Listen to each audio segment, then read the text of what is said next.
کیا گناہوں کی وجہ سے۔ اگر گناہوں سے سچی توبہ کر لے اور نیکی تقوی کی زندگی گزارنا شروع کر دیں تو شہزادہ بالآخر شہزادہ ہوتا ہے، اللہ کی مدد ہوگی اور اللہ تعالی ہمیں دین اور دنیا ہر لحاظ سے کامیاب فرمائیں گے۔ جو درس نظامی آج آپ پڑھ رہے ہیں یہی درس نظامی ہمارے اکابر نے پڑھا۔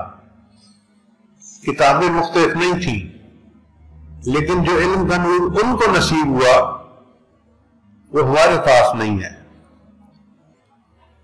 اور اس کی بنیادی وجہ ہماری اپنی غفلت ہے، اپنی سستی ہے۔ ایک بات دل میں عہد کر لیجئے کہ ہمیں جب اللہ نے اپنے چنے ہوئے بندوں میں شامل فرما لیا ہے، اب ہم نے اللہ کی نافرمانی نہیں کرنی، جو مرضی ہو جائے۔ کوئی ہمیں پھانسی لٹکا دے، کوئی پہاڑ سے دھکا دے دے، کوئی ہمیں جان سے مار دے، جو مرضی چاہے کر لے، ہم اپنے اللہ کی نافرمانی نہیں کر سکتے۔ بس جب آپ نے دل میں یہ عہد کر لیا تو اب اللہ کے ہاں آپ کی قدردانی کا معاملہ شروع ہو گیا۔ پھر اللہ تعالیٰ مدد فرمائیں گے، راستے کھولیں گے۔ اللہ فرماتے ہیں وَلَوْ أَنَّ أَهْلَ الْقُرَىٰ آمَنُوا وَاتَّقَوْا، اگر یہ بستی دیسوں والے ایمان لاتے اور تقوی کو اختیار کرتے لَفَتَحْنَا عَلَيْهِمْ بَرَكَاتٍ مِّنَ السَّمَاءِ، ہم ان کے لیے آسمان سے برکتوں کے دروازے کھول دیتے۔ ایک جگہ اللہ فرماتے ہیں لَأَكَلُوا مِنْ فَوْقِهِمْ وَمِنْ تَحْتِ أَرْجُلِهِمْ، ہم ان کو وہ نعمتیں کھلاتے جو اوپر سے اترتی ہیں، روحانی غذا بنتی ہیں، اور وہ نعمتیں کھلاتے جو پاؤں کے نیچے زمین سے نکلتی ہیں اور جسمانی غذا بنتی ہیں۔ تو اللہ تعالیٰ تو وعدے فرما رہے ہیں، قصور ہمارا ہے کہ ہم ان دروازوں کو کھلنے نہیں دیتے اپنے گناہوں کی وجہ سے۔ ہمارے اکابر جن کے پاس علم کا نور تھا، اللہ نے ان کو عجیب علم کی گہرائی عطا فرمائی تھی۔ ایک بزرگ تھے، ان کا نام تھا امام اعظم ابو حنیفہ رحمۃ اللہ علیہ۔ اللہ نے علم کا نور اتنا دیا تھا کہ سینے کو بھر دیا تھا، چنانچہ وہ بات کو سنتے تھے تو بات کی تہ تک پہنچ جاتے تھے۔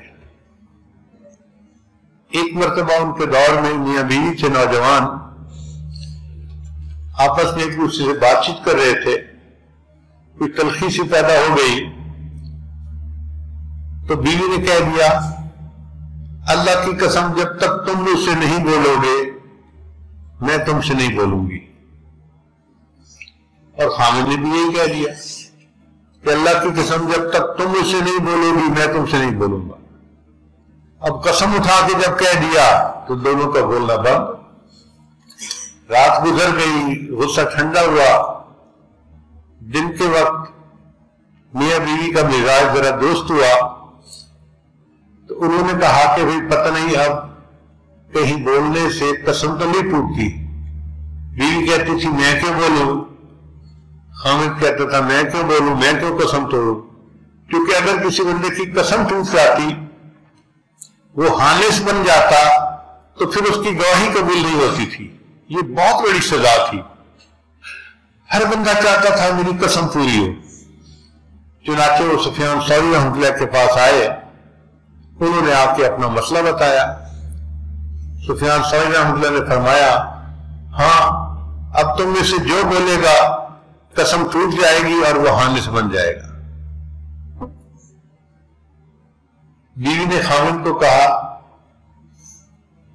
کہ بہتر ہے کہ امام ابو حنیفہ رحمۃ اللہ کے پاس جائیں اور ان سے مسئلہ پوچھیں۔ چنانچہ وہ امام ابو حنیفہ رحمۃ اللہ کے پاس آئے، اپنا مسئلہ بتایا۔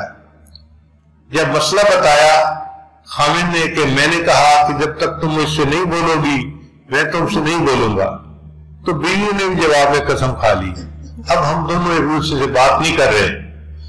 امام صاحب نے کہا جاؤ وہ تمہاری بیوی ہے، تم خامد ہو، تم جا کے اس سے بات کرو۔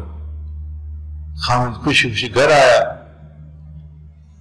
اور اس نے آ کے اپنی بیوی کو السلام علیکم کیا، پوچھا کیا حال ہے، میں بہت اداس ہوں، میں بہت مس کر رہا ہوں۔ وہ جو گانا لڑکے گاتے ہیں اس نے بھی وہی گانا شروع کر دیا۔ اب بیوی نے کہا کہ بھئی آپ تو حنس بن گئے، آپ کی تو قسم ٹوٹ گئی۔ اس نے کہا کوئی قسم نہیں ٹوٹی، میں ابو حنیفہ سے مسئلہ پوچھ کے آیا ہوں۔ علم کا دور تھا۔ بیوی نے کہا کہ چلو چلتے ہیں، پہلے سفیان ثوری سے جا کے اس بات کی تصدیق کرتے ہیں۔ تو پھر سفیان ثوری رحمۃ اللہ کے پاس آئے، مسئلہ بتایا۔ سفیان ثوری رحمۃ اللہ نے فرمایا ہاں خاوند نے آ کے چونکہ پہلے کلام کیا تو خاوند کی قسم ٹوٹ گئی، یہ حانث بن گیا۔ اس نے کہا جی میں نے تو ابو حنیفہ سے پوچھا تھا، انہوں نے فرمایا تم جاؤ بات چیت کرو، تم میاں بیوی بن کے رہو۔ سفیان ثوری عمر میں تھوڑا بڑے تھے چند سال، وہ کہنے لگے یہ نعمان حرام کو کیسے حلال کر سکتا ہے، چلو میں تمہارے ساتھ چلتا ہوں۔ چنانچہ سفیان ثوری بھی ساتھ آ گئے۔ تینوں امام اعظم حنیفہ رحمۃ اللہ کے پاس پہنچے تو سفیان ثوری رحمۃ اللہ نے فرمایا ابو حنیفہ دیکھو ان دونوں کی آپس میں لڑائی ہوئی اور دونوں نے قسم اٹھا لی کہ جب تک تم مجھ سے نہیں بولو گے میں تم سے نہیں بولوں۔ اب آپ نے کہہ دیا خاوند کو کہ جا کے بات کرو، تو خاوند تو حانث ہو گیا۔ تو امام حنیفہ رحمۃ اللہ مسکرائے، حضرت آپ ذرا اس کی بات توجہ سے سنیں، کیا کہ خاوند نے کہا تھا جب تک تم مجھ سے نہیں بولو گی میں تم سے نہیں بولوں گا، اور اس کے جواب میں بیوی نے بھی یہی قسم اٹھا دی۔ اب بیوی نے قسم تو اٹھائی، خاوند سے گفتگو تو کر رہی ہے نا، بات تو کر رہی ہے نا خاوند سے، اس کا مطلب یہ کہ خاوند کی قسم پوری ہو گئی، اب بیوی کی قسم باقی رہ گئی۔ میں نے کہا تم جاؤ بیوی سے گفتگو کرو، اس کی بھی قسم پوری ہو جائے گی اور تم دونوں میاں بیوی بن کے زندگی گزارو۔ ایک مرتبہ مسئلہ چلا کہ 2 رکعت انسان جب پڑھتا ہے تو درمیان میں جو قاعدہ ہے التحیات ہے اس میں عبدہ و رسول تک پڑھ کے کھڑے ہو جانا چاہیے اور تیسری رکعت پڑھنی چاہیے۔ اب مسئلہ پوچھنے والے نے مسئلہ پوچھا کہ یہ اگر کوئی بندہ بھول گیا اور وہ التحیات میں عبدہ و رسول کے بعد اللہم پڑھ لیتا ہے تو پھر کیا ہوگا؟ امام صاحب نے فرمایا کہ کچھ نہیں ہوگا، وہ کھڑا ہو کے رکعت پڑھ لے اس کی نماز ہو جائے گی۔ اچھا جی اگر کوئی اللہم صلی پڑھ لے فرمایا کوئی حرج نہیں، کھڑا ہو کے نماز پڑھ لے نماز ہو جائے گی۔ اچھا جی اگر کوئی پڑھ لے اللہم صلی علی، امام صاحب نے فرمایا کچھ نہیں ہوا، وہ کھڑا ہو کے نماز پڑھ لے اس کی نماز مکمل ہو جائے گی۔ اچھا جی اگر اس نے پڑھ لیا اللہم صلی علی محمد، امام صاحب نے فرمایا اب تاخیر ہو گئی، اب اس کو سجدہ سہو کرنا پڑے گا۔ اب یہ مسئلہ خوب علماء میں مشہور ہوا کہ جی ابو حنیفہ نے کہا ہے کہ اللہم صلی علی محمد کوئی پڑھ لے گا اس کو سجدہ سہو کرنا پڑے گا۔ اللہ کی شان دیکھیے، امام ابو حنیفہ رحمۃ اللہ کو خواب میں نبی اسلام کی زیارت نصیب ہوئی۔ نبی اسلام نے فرمایا نعمان کیا تم نے یہ فتویٰ دیا ہے کہ جو میرا نام پڑھے گا اس کو سجدہ سہو کرنا پڑے گا؟ تو امام ابو حنیفہ رحمۃ اللہ علیہ نے عرض کیا اے اللہ کے حبیب صلی اللہ علیہ وسلم میں نے یہ فتویٰ نہیں دیا، میں نے فتویٰ یہ دیا ہے جو غفلت سے آپ کا نام لے گا اسے سجدہ سہو کرنا پڑے گا۔ نبی صاحب مسکرائے، ابو حنیفہ تم نے اسے صحیح مسئلہ بتایا۔ اس کو کہتے ہیں علم نافع کا نور، کہ بندہ بات کی تہہ تک پہنچ جاتا ہے اور اس کی باریکیاں اس کے پر کھل جاتی ہیں۔ شاہ عبد العزیز رحمۃ اللہ علیہ شاہ ولی رحمۃ اللہ کے بیٹے تھے اور جانشین تھے۔ انگریز کا دور تھا، ایک انگریز اپنے بیٹے کو لے کے ان کے مدرسے میں آیا اور شاہ عبد العزیز رحمۃ اللہ سے کہنے لگا آپ اپنے بچوں کو سائنس نہیں پڑھاتے، جس کی وجہ سے آپ کے بچوں کی ذہن نہیں کھلتا، آپ ان کو بس عربی پڑھاتے رہتے ہیں اور آپ کے بچوں کا ذہن نہیں کھلتا اور یہ بچے اتنے کامیاب دنیا میں نہیں ہو سکتے۔ یہ میرے بیٹے کو دیکھو، میں نے اس بیٹے کو سائنس پڑھائی ہے، اب اس کا ذہن کھل گیا ہے، اب یہ کامیاب زندگی گزار سکتا ہے۔ آپ لوگوں کو چاہیے کہ آپ بھی مدرسے میں سائنس پڑھایا کریں، فزکس پڑھانی ضروری ہے، کیمسٹری پڑھانی ضروری ہے، میتھمیٹکس پڑھانا ضروری ہے۔ خیر وہ باتیں کرتا رہا، شاہ ولید رحمۃ اللہ اس کی بات سنتے رہے۔ یہ اللہ والے بھی بڑے ذہین ہوتے ہیں، جب اس نے اپنی بات مکمل کر لی نا تو آپ نے اس کے بیٹے کو جو 5-6 سال کا تھا بلایا اور بلا کے کہا کہ بچے بتاؤ یہ سامنے کیا ہے؟ اس نے کہا یہ وضو کا تالاب ہے۔ تو شاہ صاحب نے پوچھا اچھا یہ بتاؤ اس تالاب میں کتنے پیالے پانی ہیں؟ اس نے کہا مجھے تو نہیں پتا، I don't know کہ کتنے پیالے پانی ہیں۔ جب اس نے کہا کہ مجھے نہیں پتا کتنے پیالے پانی ہیں تو شاہ صاحب نے اس کا ایک ہم عمر بچہ مدرسے سے بلایا اور اس سے سلام کے بعد پوچھا بچہ بتاؤ یہ کیا ہے؟ اس نے کہا جی تالاب ہے۔ شاہ صاحب نے کہا اچھا یہ بتاؤ کہ اس میں کتنے پیالے پانی ہیں؟ اس نے کہا حضرت اگر پیالہ تالاب کے برابر تو 1 پیالہ پانی، اگر آتا ہے تو 2 پیالے پانی۔ یہ جو ہوتا ہے نا کہ انسان تہ تک پہنچ جائے، یہ علم نافع کی پہچان ہوا کرتی ہے۔ ہمیں جب اللہ تعالیٰ علم نافع عطا فرمائیں گے تو ایسے دروازے کھلتے جائیں گے اور ہم ہر بات میں اس کی تہ تک پہنچ جائیں گے، اللہ تعالیٰ نقطے کھول دیں گے۔ ہمارے حضرت مرشد عالم رحمۃ اللہ کے ایک مرید تھے جو حضرت کے مدرسے میں مسلم شریف پڑھاتے تھے۔ انہوں نے زندگی میں 22 سال مسلم شریف پڑھائی۔ پھر حضرت کی وفات کے بعد اس عاجز کے ساتھ ان کا محبت کا تعلق ہو گیا۔ ایک دن وہ مجھے کہنے لگے کہ حضرت میں نے حضرت مدنی رحمۃ اللہ علیہ سے دور حدیث کیا ہے دارالعلوم دیوبند میں، وہاں ایک واقعہ میں نے اپنے استادوں سے سنا، میں آپ کو وہ سنانا چاہتا ہوں۔ میں نے کہا ضرور سنائیں۔ انہوں نے واقعہ سنایا کہ جب سعودی عرب کے حضرات نے سعودی عرب پہ حکومت شروع کی تو ان کے ایک بڑے عالم تھے علامہ ابن وہاب، عبد الوہاب۔ وہ بہت سخت تھے توحید کے مسئلے میں۔ انہوں نے ان کو کہا کہ یہ جو ترکوں نے قبروں کے اوپر گنبد بنائے ہیں اور کبے بنائے ہیں یہ سب غلط ہیں، تم ان سب کو اکھاڑ دو۔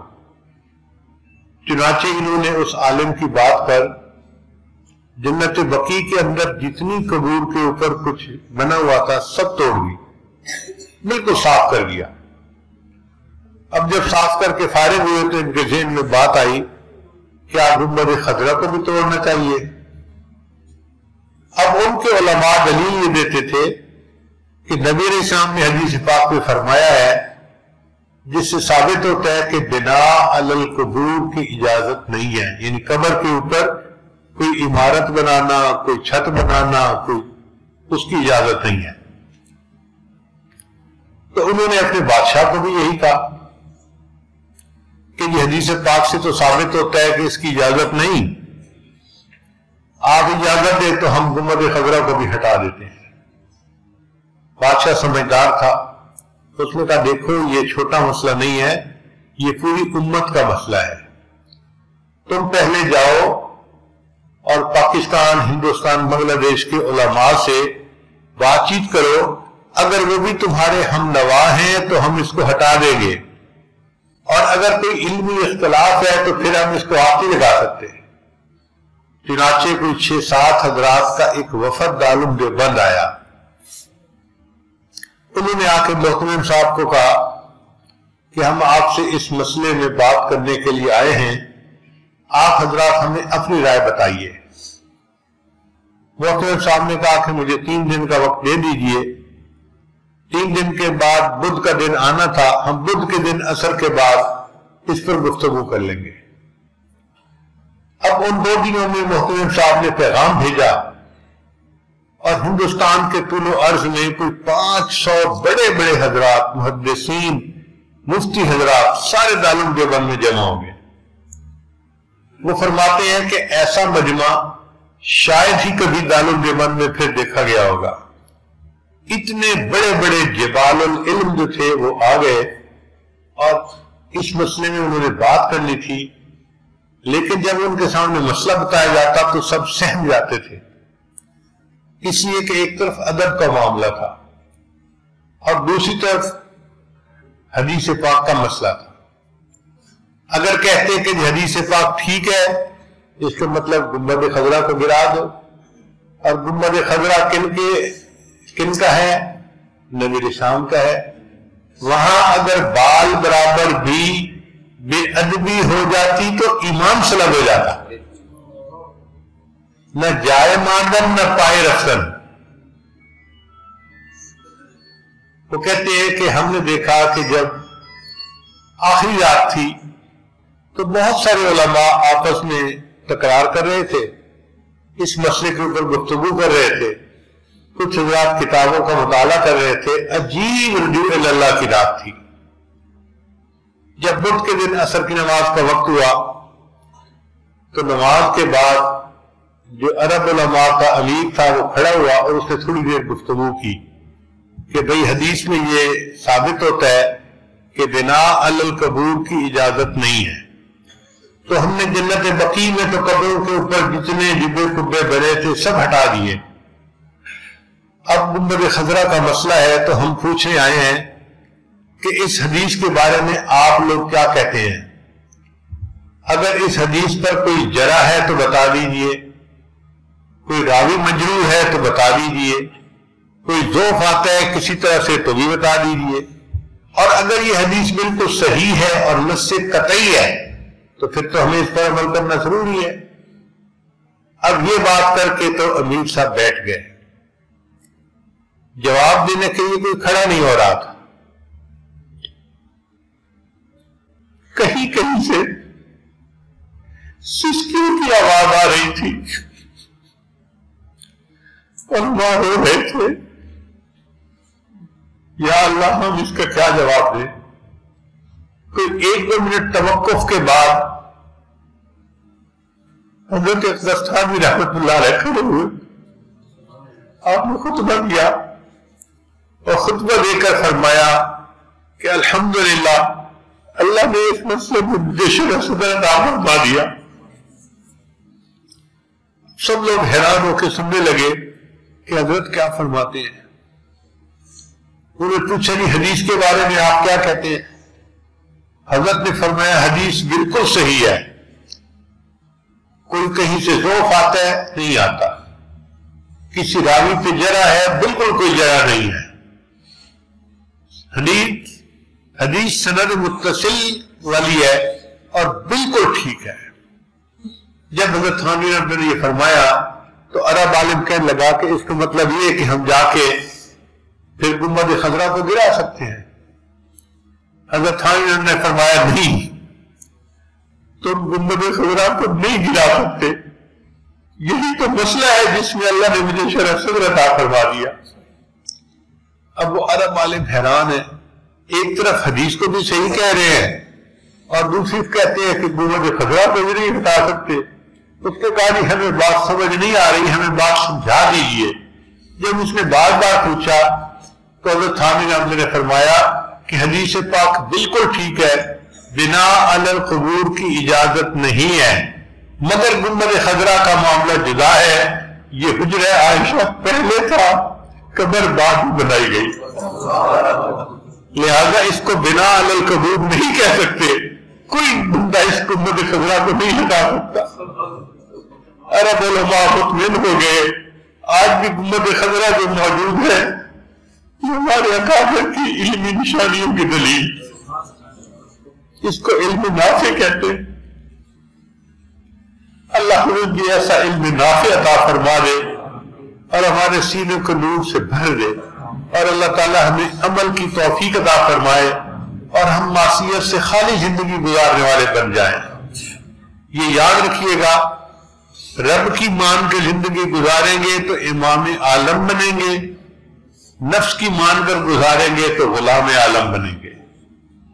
اب فیصلہ ہمارے ہاتھوں میں ہے، بہتر یہ ہے کہ ہم اللہ کی مان کے زندگی گزاریں تاکہ اللہ تعالیٰ ہمیں دنیا آخرت کی ذلت سے نجات عطا فرمائے اور اللہ تعالیٰ ہمیں اپنے مقبول بندوں میں شامل فرمائے۔ علم کا یہ نور قیامت تک چلتا رہے گا۔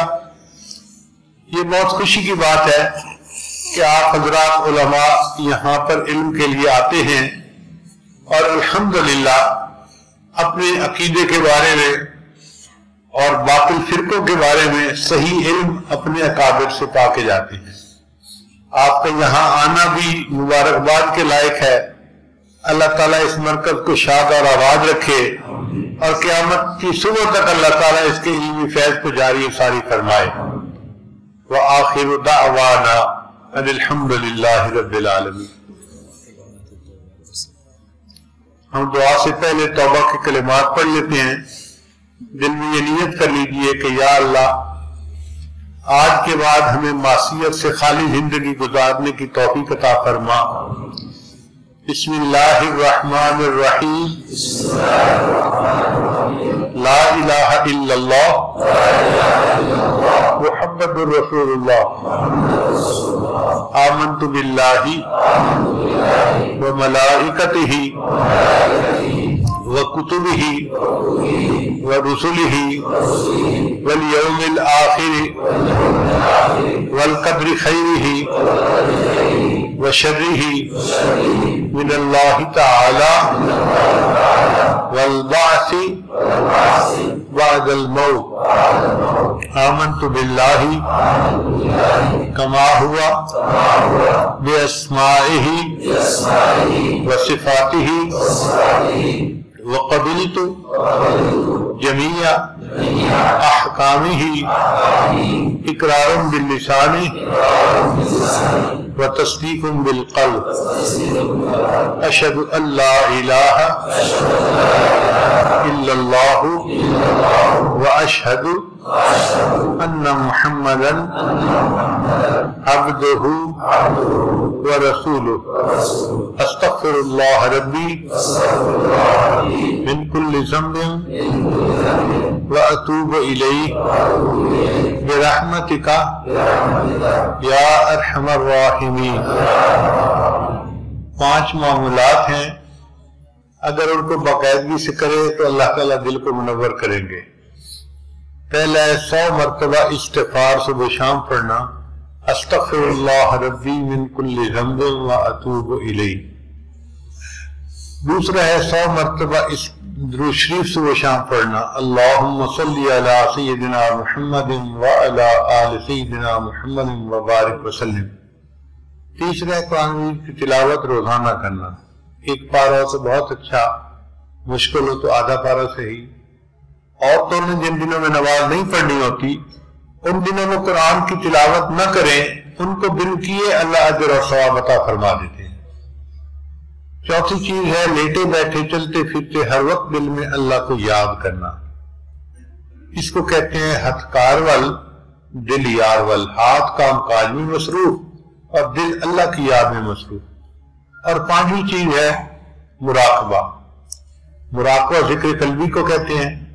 جب بھی نماز سے فارغ ہوں صبح یا شام تھوڑی دیر کے لیے اللہ سے لو لگا کے بیٹھیں کہ اللہ کی رحمت آ رہی ہے، دل میں سما رہی ہے، دل کی ظلمت اور سیاہی دور ہو رہی ہے اور میرا دل اللہ اللہ اللہ بول رہا ہے اور میں سن رہا ہوں۔ یہ جو 10-15 منٹ آپ مراقبے میں بیٹھیں گے تو یہ آپ کی کیفیات ریچارج ہو جائیں گی۔ آج کل سیل فون کا زمانہ ہے، شام کو اکثر فونوں کی بیٹریاں ڈاؤن ہو جاتی ہیں تو ہم پھر اسے چارجر کے ساتھ لگا دیتے ہیں۔ 1 گھنٹہ چارجر کے ساتھ لگنے سے پھر بیٹری فل ہو جاتی ہے۔ اسی طرح ہم سارا دن مدرسے میں، بزنس میں، دفتر میں وقت گزارتے ہیں، ہماری کیفیات کی بیٹری ڈاؤن ہو جاتی ہے۔ اور یہ جو مراقبہ ہے نا، یہ اپنے دل کو چارجر کے ساتھ جوڑنے والی بات ہے۔ اللہ سے تار جوڑ کے بیٹھ گئے کہ اللہ کی طرف سے رحمت آ رہی ہے، میرے دل میں سما رہی ہے، میرے دل کی ظلمت اور سیاہی دور ہو رہی ہے اور میرا دل اللہ اللہ اللہ کہہ رہا ہے۔ اور چارجر ایسا کام کرتا ہے کہ واقعی بندے کی ایمانی بیٹری پھر چارج ہو جاتی ہے، پھر وہ اچھی کیفیات کے ساتھ رات گزارتا ہے اور دوسرے دن پھر لوگوں کے ساتھ بات چیت کرتا ہے۔ اور ایک بات اور ذہن میں رکھیے کہ یہ معمولات کوئی ہمارے مشائخ نے اپنی طرف سے نہیں بنائے. کچھ لوگ کہہ دیتے ہیں کہ یہ تو بہت ہی عجمی چیز ہے. یہ معمولات کہاں سے آئے؟ بھئی یہ معمولات قرآن مجید میں موجود ہیں. ہمارے بزرگوں نے قرآن کے سمندر میں غوطے لگا کر یہ ہیرے موتی نکال کے اکٹھے دے دیے. دیکھیں قرآن مجید میں اللہ تعالیٰ ان کا فرماتے ہیں استغفروا ربکم. اب استغفروا کون سا صیغہ ہے؟ امر کا صیغہ ہے، حکم ہے. ایسے ہی ہے نا، امر کا صیغہ ہے. تو اس کا مطلب یہ کہ اللہ کا حکم ہے کہ ہم استغفار کریں. اگر ہم اس کی تعمیل میں 100 مرتبہ صبح شام استغفار کر لیں تو یہ عجمی چیز بنے گی؟ یہ خالص عربی اور قرآنی چیز ہوگی. اسی طرح درود شریف پڑھنے کا بھی قرآن مجید میں حکم ہے. اللہ تعالیٰ فرماتے ہیں ان اللہ وملائکتہ یصلون علی النبی یا ایھا الذین آمنوا صلوا علیہ وسلموا تسلیما. اب یہ پھر صلو کون سا صیغہ ہے؟ تو حکم کس کا ہوا؟ اگر ہم اس حکم کو مانتے ہوئے 100 مرتبہ درود شریف صبح شام پڑھ لیں تو یہ عجمی چیز ہوئی یا عربی چیز ہوئی؟ پھر قرآن مجید پڑھنے کا بھی حکم ہے. اللہ فرماتے ہیں فَقْرَؤُوا مَا تَيَسَّرَ مِنَ الْقُرْآنِ. اب یہ اقرأوا کون سا صیغہ ہے؟ امر کا صیغہ ہے، حکم ہے. کس کا حکم ہے؟ اللہ کا حکم ہے. اگر ہم روزانہ قرآن پاک پڑھیں ایک پارہ تو یہ خالص عربی چیز ہے یا عجمی چیز ہے؟ پھر اس کے بعد لیٹے بیٹھے چلتے پھرتے ہر وقت اللہ کو یاد کرنا، اس کا بھی حکم ہے. اللہ فرماتے ہیں فَاذْكُرُوا اللَّهَ قِيَامًا وَقُعُودًا وَعَلَىٰ جُنُوبِكُمْ. یہ اللہ کا قرآن ہے. اب فَاذْكُرُوا اللَّهَ کون سا صیغہ ہے؟ فَاذْكُرُوا اللَّهَ قِيَامًا وَقُعُودًا وَعَلَىٰ جُنُوبِكُمْ. تم کھڑے بیٹھے لیٹے اپنے اللہ کو یاد کرو. اب جب رب کا حکم ہے اور ہم اس پر عمل کریں تو یہ عجمی چیز بنی یا عربی چیز بنی؟ اور آخری چیز ہے مراقبہ. اور اللہ قرآن مجید میں فرماتے ہیں وَاذْكُرْ رَبَّكَ فِي نَفْسِكَ. ذکر کر اپنے رب کا اپنے دل میں. حسین نے لکھا ای فی قلبک، اپنے دل میں اللہ کو یاد کرو. اللہ دل میں کیسے یاد کریں؟ فرمایا تضرعا وخیفا، گر گراتے ہوئے اور بہت خفیہ انداز سے. حضرت مفتی محمد شفیع رحمۃ اللہ علیہ اپنی تفسیر میں اس آیت کے تحت لکھتے ہیں کہ اس آیت سے ذکر قلبی کا قرآن سے ثبوت مل رہا ہے.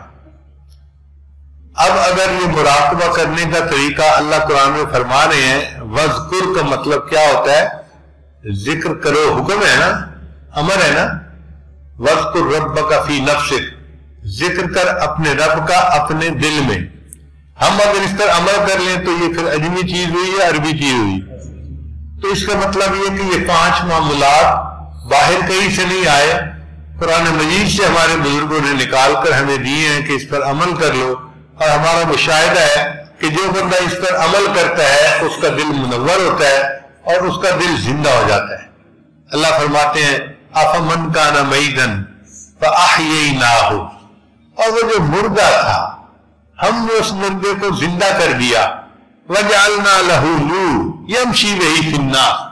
اور ہم نے اس کو سینے کا ایسا نور عطا کیا جس نور کو لے کر وہ انسانوں کے درمیان دین کی دعوت کا کام کرتا ہے. تو آپ حضرات ذکر کر کے اپنے دلوں کو زندہ کر لیجئے، منور کر لیجئے اور پھر اس کی برکتیں پوری زندگی دیکھیے.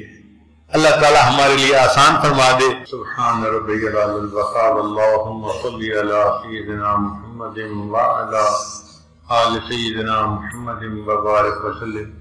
اے رب کریم، ہم آپ کے عاجز مسکین بندے ہیں، ہمارے گناہوں کو معاف فرما، خطاؤں سے درگزر فرما، عیبوں کی پردہ پوشی فرما. اللہ ہماری نگاہوں کو پاک فرما، ہمارے دلوں کو صاف فرما، ہمارے سینوں کو اپنی محبت سے لبریز فرما، اپنے عشق کی آتش ہمارے سینوں میں پیدا فرما، ہمارے انگان سے اپنے ذکر کو جاری فرما، روئے روئے سے اپنے ذکر کو جاری فرما، ہڈی ہڈی بوٹی بوٹی میں اپنی محبت پیدا فرما. رب کریم معصیت سے خالی زندگی نصیب فرما۔ اے اللہ ہمیں نیکی کا شوق عطا فرما، گناہوں سے بچنے کے لیے اپنا خوف عطا فرما۔ اے اللہ ہماری ان دعاؤں کو اپنی رحمت سے قبول فرما۔ پروردگار عالم جسمانی بیماریوں کو دور فرما، روحانی بیماریوں کو دور فرما۔ اس سے پہلے کہ ہمارے ظاہر کی آنکھیں بند ہو جائیں، من کی آنکھیں کھلنے کی توفیق عطا فرما۔ اس سے پہلے کہ لوگ ہمیں کلمہ پڑھائیں، اللہ ہمیں اپنے اختیار سے کلمہ پڑھنے کی توفیق عطا فرما۔ اس سے پہلے کہ لوگ ہمیں غسل دیں، اللہ ہمیں غسل توبہ کرنے کی توفیق عطا فرما۔ اس سے پہلے کہ لوگ ہمیں کفن پہنائیں، اللہ ہمیں تقوی کی پوشاک پہننے کی توفیق عطا فرما۔ اور اس سے پہلے کہ ہماری نماز پڑھی جائے، اللہ ہمیں نماز کی حضوری نصیب فرما، سجدے کا سرور نصیب فرما، قرآن پاک پڑھنے کا لطف نصیب فرما، رات کے آخری پہر کے مناجات کی لذت نصیب فرما، ایمان حقیقی کی حلاوت نصیب فرما۔ اے اللہ جس طرح ایک عیالدار اپاہج کسی سخی کے دروازے پر جاتا ہے اس امید کے ساتھ اگر یہ دروازہ کھل گیا میرے بچوں کا خاکہ ختم ہو جائے گا، اللہ ہم عیالدار اپاہج سے زیادہ محتاج ہیں اور آپ اس دنیا کے سخی سے زیادہ بڑے سخی ہیں۔ ہم آپ کا دروازہ اس امید کے ساتھ کھٹکھٹا رہے ہیں اگر یہ دروازہ کھل گیا شقاوت ختم ہو جائے گی، سعادت نصیب ہو جائے گی۔ اللہ ہم پر رحمت کی نظر فرما دیجئے، ہمارے گناہوں کو معاف کر دیجئے۔ رب کریم ہمارا آپ کے سوا کوئی پناہگاہ نہیں، کوئی حاجت روا نہیں، کوئی مشکل کشا نہیں۔ اللہ ہم نے آپ ہی کے در سے مانگنا ہے، ہم پر احسان فرمائیے، ہماری دعا کو قبول فرما لیجئے۔ آپ نے قرآن مجید میں فرمایا وَأَمَّا السَّائِلَ فَلَا تَنْهَرْ، اور سوالی کو انکار نہ کرو۔ جب ہم کمزوروں کو حکم ہے ہم سوالی کو انکار نہ کریں، اے اللہ ہم بھی تو آپ کے در کے سوالی ہیں، کریم آقا آپ بھی انکار نہ فرمائیے، ہماری دعاؤں کو قبول فرما لیجئے۔ آپ نے قرآن مجید میں فرمایا یا ایھا الناس انتم الفقراء، اے انسانوں تم فقیر ہو، اور یہ بھی فرما دیا انما الصدقات للفقراء، صدقات تو فقیروں کے لیے ہوتے ہیں۔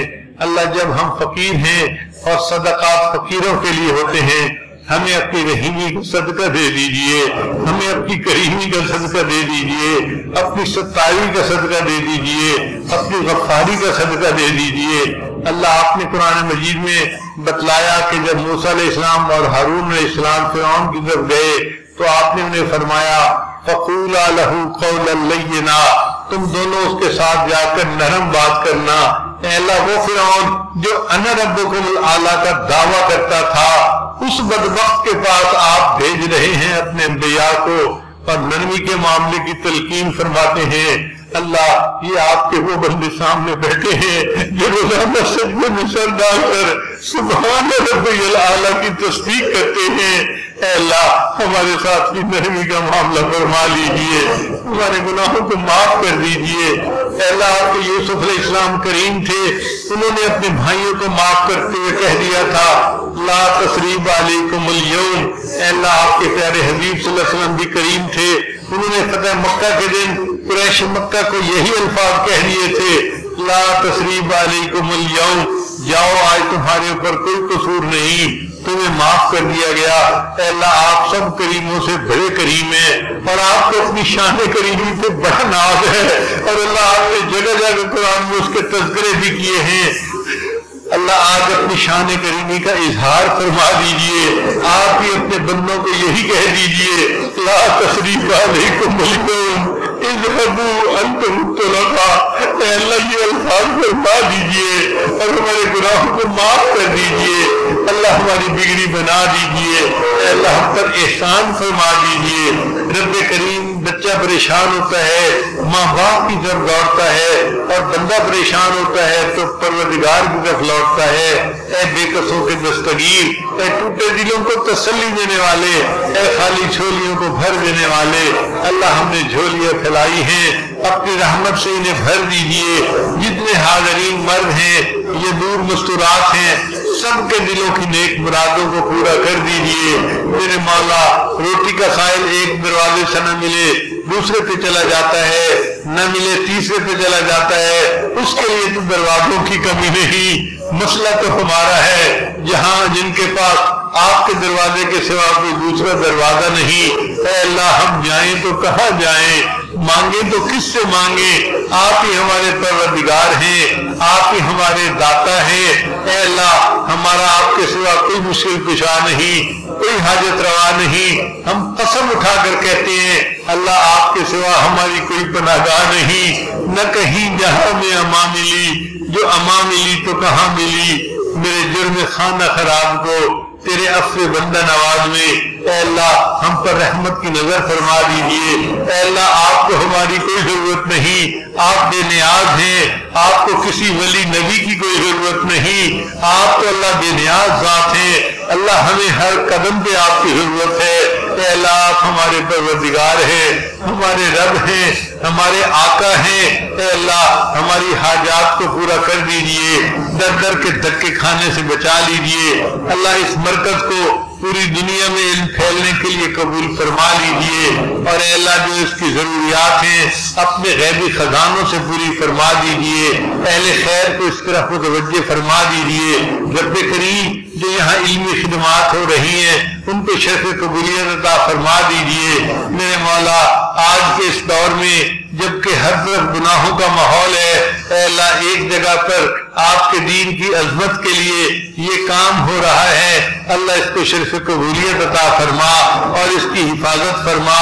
رب کریم ہماری ان دعاؤں کو اپنی رحمت سے قبول فرما۔ اللہ جو مانگا وہ بھی عطا فرما، جو مانگنا چاہیے تو نہیں مانگ سکے وہ بھی عطا فرما۔ اے اللہ چھوٹا بچہ اپنے کپڑوں کو ناپاک کر بیٹھتا ہے تو جس کے پاس بھی جاتا ہے وہی اس کو دیکھ کے ناک منہ چڑھاتا ہے، تم سے بدبو آ رہی ہے، جاؤ چلے جاؤ یہاں سے۔ وہ بچہ ہر کسی کی چڑکیاں کھاتا ہوا بلا کر اپنی ماں کے پاس آتا ہے، امی ہر بندہ مجھے چھڑک رہا ہے، تم سے بو آتی ہے، امی میں کیا کروں؟ ماں اس سے خفا نہیں ہوتی، ماں اس سے نفرت نہیں کھاتی، ماں اس کے کپڑے بدل دیتی ہے، اس کی نجاست کو دھلا دیتی ہے، اسے خوشبو لگا دیتی ہے، پھر ہر بندہ اس بچے کو اٹھا کے سینے سے لگاتا ہے، پیار کرتا ہے۔ اے اللہ ہم بھی اسی طرح اپنے گناہوں کے سبب اپنے من کو گندا کر بیٹھے ہیں۔